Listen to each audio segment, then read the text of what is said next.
اسی طریقے سے یہ جو معاشرتی معاملے میں اصلاح کا دائرہ شروع ہوا ہے، اس میں ہم دیکھتے ہیں کہ ابتدا میں ازواج مطہرات سے خطاب ہے، جسے دلیل بنا لیا بعض لوگوں نے، یہ احکام تو صرف ازواج مطہرات کے لیے ہے، حالانکہ میں نے اصول پہلے بتا دیا، چیریٹی بگنز ایٹ ہوم۔ جیسے حضور فرماتے تھے انا اول المسلمین، دیکھو میں تمہیں اسلام کی دعوت دے رہا ہوں، سب سے پہلا مسلمان میں خود ہوں۔ انا اول المومنین، میں تمہیں ایمان کی دعوت دے رہا ہوں، پہلا مومن میں ہوں۔ تو جب تک انسان اپنے کردار سے بات واضح نہ کرے تو واز جو ہے وہ مفید نہیں ہوتا، مؤثر نہیں ہوتا۔ یہ مولانا امین احسن اصلاحی نے مجھے بتایا کہ ان کے استاد حمید الدین فراہی نے یہ کہا کہ سورہ احزاب میں گھر سے باہر کے پردے کا بیان ہے اور سورہ نور میں گھر کے اندر کے پردے کا بیان ہے۔ تو اصلاحی صاحب کہتے تھے کہ اس جملے نے میری آنکھیں کھول دی اور قرآن مجید روشن ہو گیا میرے سامنے، ورنہ اگر یہ بات سامنے نہ ہو تو آدمی اٹکتا ہے، جگہ جگہ پر اشکالات پیدا ہوتے ہیں۔ دیکھیے سورہ احزاب میں کیا کیا گیا۔ نمبر 1، پہلے خطاب ازواج مطہرات سے، بعد میں عام کر دیا گیا۔ نمبر 2، بتایا گیا کہ عورت کا اصل کردار کیا ہے، اس کی اصل جگہ کیا ہے، گھر۔ نمبر 3، استیزان کے حکم کا آغاز ہو گیا کہ گھروں میں اجازت لیے بغیر داخل نہ ہو، لیکن یہاں بھی صرف نبی کے گھر کی بات ہوئی ہے، عام نہیں۔ پھر محرموں کی ایک چھوٹی فہرست ہے جو سورہ احزاب میں آ گئی ہے، اور گھر سے باہر کے پردے کا حکم آ گیا ہے، یہ سورہ احزاب میں ہے۔ سورہ نور میں استیزان اب عام کر دیا، کسی بھی گھر میں داخل مت ہو جب تک اذن نہ لے لو۔ یہ دیکھیے تدریج، پہلے حضور کے گھروں میں داخل نہ ہو، اب کسی بھی گھر میں داخل نہیں ہو سکتے بغیر استیزان کے۔ اور احادیث مبارکہ میں اتنی سختی آئی ہے، وہ میں بعد میں آپ کو بتاؤں گا۔ دوسرے یہ کہ گھر کے اندر پردہ جو محرموں سے پردہ ہے، محرموں سے پردہ، محرم کون ہوتا ہے یہ سمجھ لیجئے۔ محرم وہ ہے جس سے کبھی بھی کسی شکل میں کسی حالت میں شادی نہ ہو سکے۔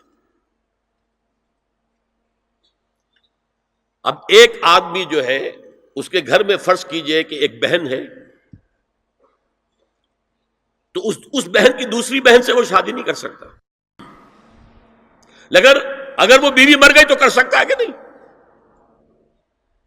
اس لیے وہ محرم نہیں ہے، نامحرم، سالی نامحرم ہے۔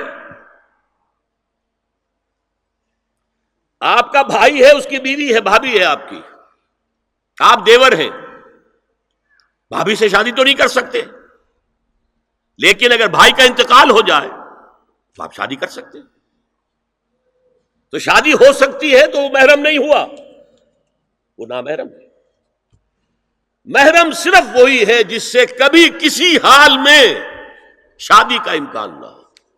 عورت چھپا کر رکھنے کی شے ہے، المرأۃ کلھا عورۃ، عورت کہتے ہیں اس کو ہے جسے چھپا کر رکھا جائے۔ ان المرأۃ عورۃ فاذا خرجت، جب وہ گھر سے نکلتی ہے، استشرفھا شیطان، اب شیطان جو ہے اس کو طاق میں رکھتا ہے۔ وَأَقْرَبُ مَا تَكُونُ بِرَوْحَةِ رَبِّهَا وَهِيَ فِي قَعْرِ بَيْتِهَا، وہ اپنے رب کی رحمت سے قریب ترین ہوتی ہے جبکہ اپنے گھر کے بھی کسی اندرونی حصے میں ہو۔ صحن میں ہوگی تو شاید ادھر ادھر کے کوٹھوں سے نظر پڑ جائے۔ اسی لیے فرمایا مردوں کے لیے مسجد میں نماز افضل 28 گنا، اور عورت کے لیے گھر کی نماز مسجد سے افضل، گھر کے صحن کی مسجد سے افضل، دالان کی صحن سے افضل، کمرے میں اس سے افضل، اور کمرے کی کوئی بغلی کوٹھڑی ہے تو اس میں سب سے افضل۔ یہ احادیث نبی اکرم صلی اللہ علیہ وسلم، مزاج ہے نا، اس سے بن رہا ہے، ایک معاشرت وجود میں آ رہی ہے۔ لقد کان لکم فی رسول اللہ اسوۃ حسنہ، اے مسلمانوں تمہارے لیے اللہ کے رسول کی زندگی میں ایک بہترین نمونہ ہے، اسوہ حسنہ ہے۔ ایک بات اس میں غور طلب ہے، مردوں کے لیے تو اسوہ کامل ہے، مرد اگر سپہ سالار ہے تو اسوہ موجود ہے حضور کا، مرد اگر صدر ریاست ہے، خلیفہ ہے تو اسوہ موجود ہے رسول کا، کوئی قاضی القضات ہے تو اسوہ موجود ہے رسول کا، کوئی کسی مسجد میں خطیب ہے، امام ہے تو اسوہ موجود ہے، باپ کی حیثیت سے اسوہ موجود ہے، شوہر کی حیثیت سے اسوہ موجود ہے کہ نہیں؟ مردوں کی کوئی حیثیت ایسی نہیں جس کے لیے اسوہ حضور کی زندگی میں نہ ہو، لیکن ایک خلا ہے، عورت کی نسوانی زندگی کے لیے تو حضور کی زندگی میں کوئی اسوہ نہیں ہو سکتا، حضور مرد ہے۔ یہ ہے فلسفہ، یہ ہے حکمت دین، کہ جس صورت میں یہ آیت آئی لقد کان لکم فی رسول اللہ اسوۃ حسنۃ لمن کان یرجو اللہ والیوم الآخر وذکر اللہ کثیرا، اے لوگو، اے مسلمانوں، تمہارے لیے اللہ کے رسول کی زندگی میں ایک اسوہ کامل ہے، عمدہ اسوہ ہے، ہر اس شخص کے لیے جو اللہ کا امیدوار ہے اور یوم آخر کو بھی مانتا ہے اور اللہ کا ذکر کرتا ہے کثرت سے۔ اب اس خلا کو پر کیسے کیا جائے؟ حضور کی ازواج کو بنایا گیا اسوہ خواتین کے لیے، اور یہی ایک، بہت سی اور بھی حکمتیں ہوں گی، ایک حکمت یہی تعدد ازدواج میں ہے، اور حضرت عائشہ کی اتنی کم عمر میں شادی کرنے میں ہے کہ دیر تک وہ امت کو پڑھاتی رہی، شوہر اور بیوی کے درمیان خالص پرائیویٹ معاملات کے اندر بھی ہدایت دیتی رہی۔ آخر وہ بھی انسان کی ضرورت ہے کہ نہیں؟ آپ کو معلوم ہے ایک مرتبہ بعض صحابہ نے آ کر کہا، حضور یہ یہودی جو ہے ہم پر طنز کرتے ہیں کہ تمہارے نبی تمہیں بڑی چھوٹی چھوٹی باتوں کا حکم دیتے ہیں۔